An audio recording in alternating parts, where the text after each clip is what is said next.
Head to Saudi Arabia because what a busy summer it has been for the Saudi Pro League and all of the cash that they have been spending. The window closes very soon, tomorrow, September 7th, to be exact. And in a summer where we've already seen the likes of Karim Benzema, Riyad Mahrez, Jordan Henderson, Sadio Mane all go there. And then there's a little rumor that they're still looking to poach Mo Salah from Liverpool. Don't know if they're going to be able to do it in the next 24 hours. But Augie, we talked about how it feels like it's just a matter of time. But let me just start with you, because this is obviously such a big topic of discussion, because it feels like it's left a bad taste in all our mouths as regular football fans. But then on the other hand, you have those that are progressive thinking and say, well, this is just the way of the future. They're trying to build a super league. You can't really fault them for that. And if they have the cash to spend, why not? How do you take all these signings? What do you make of it? Well, I mean, the Premier League has been the league that's bullied every other league in the world for the last 5, 6, 7, 8 years. So they're getting a bit of the taste of their own medicine now. So they can't really complain about clubs from Saudi Arabia coming in and signing not their best players, but some of their older players that have done really well for them. I don't think any players left yet that has been a player that you wouldn't want to leave. For instance, there's no guys in the mid-20s that have got the best years ahead of them, I think. But obviously, if they get hold of Mo Salah, then he's obviously a massive star. But again, he's 31 with 2 years left in his contract. So they are going for a certain type of player. And I think Liverpool will probably be wise to sell Salah if they get an offer, £175 million, £200 million. You can't turn that sort of money down.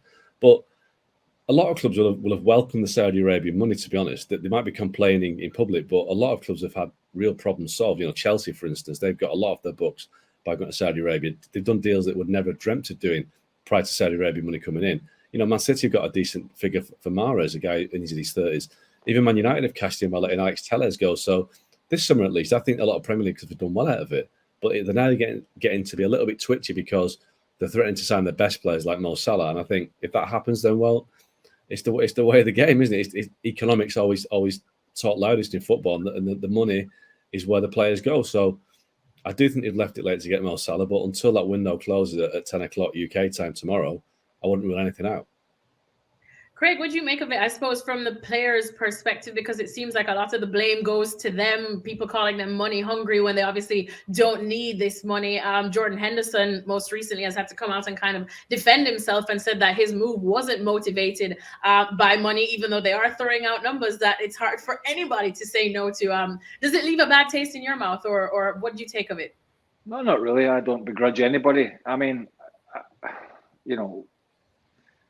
when Jordan Henderson's talking about growing the game, I mean, you just have to laugh at that. I mean, I think if you're just honest about it and say, look, I'm going for a payday, that's it and all about it. Now, I know there's other issues with Jordan Henderson in terms of the stance he took with certain communities. Then he does look very hypocritical. But that's his fight to fight. As Mark said, most of the guys have either been people that you're not too fussed about seeing them leave, or guys that are at the tail end of their career. In terms of the Mo Salah one, who thought we'd be sitting here sort of wondering about the Saudi Arabian transfer window 6 weeks ago and when it closes? But, Liverpool, if they get a crazy offer, are in a bit of a predicament here in some sense. The money would be great, but, they lose a player which probably effectively is going to take them out of challenging for most of the big titles. They might eat that one up and take the money. And then there's the other side of it where, the player, as Augie said, has been given a bumper contract when Sadio Mane, the two of them were up for contract. Mane was let go. Salah got the big money. Okay, it won't be the kind of money we get in Saudi Arabia, but it's not going to leave him homeless. And he might decide that he wants to play another year or two, or certainly another year at elite level football. And so even if Liverpool decide that, we've had a £200 million offer on the table here, if the player doesn't want to go, the player doesn't need to go. So it's still a very complex issue here. I hope we see Salah stay at Liverpool and certainly for the foreseeable future, because they've had a good start to the season. And in a year's time, he can make that move. That move will probably still be on the table. The money might be a little bit less, but I sincerely hope we do see him stay. But as Mark said, look, the English Premier League can have no complaints. They've overpaid for players and they've bullied other leagues and blah, blah, blah for years now. And here we have a country, whether we agree or not, who've got more money than sense, it seems. And they're throwing it about willy-nilly. And as Augie said, clubs are taking advantage. Might be the next one, but I get a feeling, because we're so close now, that this one is not going to happen. All right. Well, in case anybody has been living under a rock, one person who did turn down a massive payday in Saudi Arabia is Lionel Messi. Oh, not me.